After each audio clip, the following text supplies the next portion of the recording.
everyone. Welcome back to Daily Duo English. I'm Emily. And I'm Ben, and today we're talking about phone calls. Ben, be honest. Do you like phone calls? Honestly, not really. Same here, and it's not about English. Exactly. Even in our own language, phone calls can feel uncomfortable. You can't see the person. You don't know how they're reacting. And sometimes you just don't feel ready to talk, but the phone rings anyway. So if you've ever looked at your phone and thought, "Can I just text instead?" you're not alone. Now imagine that same situation, but in another language. That's why phone calls feel extra stressful for English learners. So today we're going to make them feel lighter and easier. Not by teaching perfect English. But by practicing real, simple phone conversations. We'll take it scene by scene. And after each one, we'll slow down and explain what's really happening. No pressure, no pretending. Just real life and real English. Okay, let's start with something very simple. In this first scene, you'll hear what it sounds like to answer a phone call in a calm, natural way. There's no problem yet, no stress, just a normal call starting. I'll be the person answering the phone. And I'll be the caller. As you listen, notice how short and simple the sentences are. Hello. Hi, this is Emily. Hi, Emily. This is Ben. How are you? I'm good, thanks. How about you? Doing well, thanks. Let's pause here for a second. This scene looks very simple, but it's actually really important. When Ben answered with just hello, that was totally okay. Yes, you don't need a full sentence when you answer the phone. Then I said, "This is Emily." That's a very clear and natural way to say your name. And I answered with, "This is Ben." On the phone, this sounds more natural than "I am Ben." Exactly. These short sentences help you sound calm and confident even if you're nervous inside. Now, imagine the phone rings, but you don't recognize the voice. In this scene, you'll hear how to ask who is calling politely and naturally. Ben will answer the phone again. And Emily will be the caller this time. Listen for the questions we use to identify the caller and check if it's a good time to talk. Hello, this is Ben speaking. Hi, can I speak to Ben? Yes, speaking. May I ask who's calling? Oh, sorry, this is Emily. Hi, Emily. Is this a good time to talk? Yes, it is. Let's look at yes, speaking. This is very common on the phone. It means, yes, I am that person. Then Ben said, "May I ask who's calling?" This is a polite way to ask for the caller's name. If that feels too formal, you can also say, "Sorry, who is this?" Both are correct. Choose the one that feels easier for you. And "Is this a good time to talk?" is a great sentence when you don't want to interrupt someone. In the next scene, you're calling a business for a simple reason. Nothing complicated, just a quick question. I'll be the customer calling the cafe. And I'll be the staff member answering the phone. As you listen, pay attention to how we explain the reason for the call right away. Good morning, Blue Bean Cafe. How can I help you? Hi, I have a quick question. Are you open today? Yes, we're open until 8 p.m. Great, thank you. You're welcome. When you call a business, it's very helpful to say why you're calling right away. That's why "I have a quick question" works so well. It sounds polite and not demanding. And "How can I help you" is something you'll hear all the time from customer service staff. Don't panic when you hear it. It's just an invitation to explain your problem. Okay, now imagine you're on the phone, but the sound isn't clear. In this scene, we'll practice what to say when you can't hear properly. Then we'll be the caller. And Emily will be on the other side of the line. Listen for the phrases we use to ask for repetition, slower speech, or a callback. Hi, Emily. Can you hear me? I can hear you, but you're breaking up. Sorry, could you repeat that? I said you're breaking up. Oh, okay. Can you speak a little slower, please? Sure, I can speak slower. Thanks. I think we have a bad connection. Can I call you back? Yes, that's fine. Phone problems are very normal, even for native speakers. That's why sentences like, could you repeat that, are lifesavers. You're not saying, I don't understand English, you're just saying you didn't hear. And, can you speak a little slower, is completely okay to say. Finally, can I call you back is the easiest solution when the connection is really bad. Now, let's move to a more formal situation. In this scene, you're calling an office and asking to speak to another person. I'll be the caller. And I'll be the receptionist.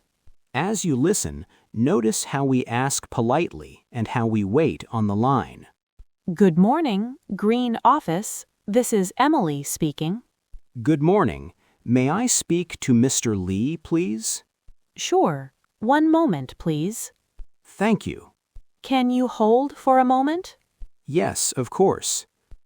May I speak to is one of the most useful phone sentences you can learn. It works in offices, clinics, schools, everywhere. When someone says, "One moment, please," they're asking you to wait briefly. And can you hold simply means please stay on the line. Answering with, "Yes, of course," sounds polite and relaxed. Sometimes the person you want to speak to isn't available. In this scene, you'll hear how to leave a message and ask for a callback. I'll stay in the receptionist role. And I'll be the caller leaving the message. Listen for how we exchange information calmly and clearly. Hello, may I speak to Mr. Lee, please? I'm sorry, Mr. Lee isn't available right now. No problem. Can I leave a message? Of course. Please ask him to call me back. Sure. What's your number? It's 555-0198. Let me read that back to you. 555-0198. Is that correct? Yes, that's correct. I'll let him know you called. Isn't available right now just means not free at the moment. When you say, "Can I leave a message?" you sound calm and professional. And please ask him to call me back clearly explains what you want. Repeating the phone number helps avoid mistakes. That's why "let me read that back" is so useful. Now let's practice making an appointment on the phone. This is something you might do for a doctor, a clinic, or a service. I'll be the caller who wants to book an appointment. And I'll be the receptionist. As you listen, notice how we talk about dates and times. Downtown Medical Center, how can I help you? Hi, I'd like to make an appointment, please. Sure. What day works for you? Do you have anything on Friday? Yes, Friday at 10 a.m. Does that work for you? Yes, that works for me. Great. Just to confirm, Friday at 10 a.m.? Perfect. Thank you. I'd like to make an appointment is a very standard sentence. Does that work for you means, is that okay? And just to confirm is used to check details one last time. In this scene, you already have an appointment, but you need to change it. This happens all the time in real life. Ben will be the caller again. And Emily will answer from the clinic. Listen for the polite language we use to change plans. Downtown Medical Center, this is Emily. Hi, Emily. I have an appointment on Friday at 10. Okay. I'm sorry, I need to reschedule. No problem. What time works better? Do you have anything in the afternoon? Yes, Friday at 3 p.m.? That's perfect. Thanks so much. I need to reschedule is very common and polite. You don't need to explain why unless you want to. Saying in the afternoon is an easy way to talk about time without numbers. Now we're calling customer service. There's a small problem with an order and we need help. I'll be the customer. And I'll be the support agent. As you listen, pay attention to how the problem is explained simply and calmly. Fast delivery support? How can I help you? Hi, I need help with my order. Sure. What's the problem? It's late. It was supposed to arrive at 6 p.m. I'm sorry about that. Can I have your order number? Yes, it's 7845. Thanks. Let me check. Okay, it will arrive in 10 minutes. Great. Thank you for checking. I need help with my order is a perfect opening line. It was supposed to is great for talking about expectations. And let me check means they're looking for information. In our final scene, the conversation is coming to an end. You'll hear how to close a phone call in a friendly and natural way. No new problem, just saying goodbye properly. Listen for the phrases that help the call end smoothly. Okay, that's all I needed. Thanks for your help. You're welcome. Have a great day. You too. Take care. Talk to you later. Bye. Bye. That's all I needed clearly closes the conversation. Thanks for your help works in almost every situation. And phrases like take care or talk to you later sound friendly and natural. If you're still listening right now, we just want to say this first. You did something brave today. You stayed with a full phone call episode in English. And phone calls are not easy for anyone. Even in our own language, they can feel awkward or stressful. So if you felt nervous at some points, that's completely normal. What matters is this: you didn't turn it off. You listened, you followed the scenes, you heard real everyday English. And that's how confidence grows, quietly, step by step. You don't need to remember every phrase. Just pick one scene that felt useful or familiar. Replay it. Say a few lines out loud. That's enough for today. And remember, every phone call is just two humans trying to understand each other. You don't need to sound perfect. You just need to keep showing up. Thanks for spending this time with us. We're your daily duo. And your English-speaking buddies. We'll see you in the next episode. Take care. Bye.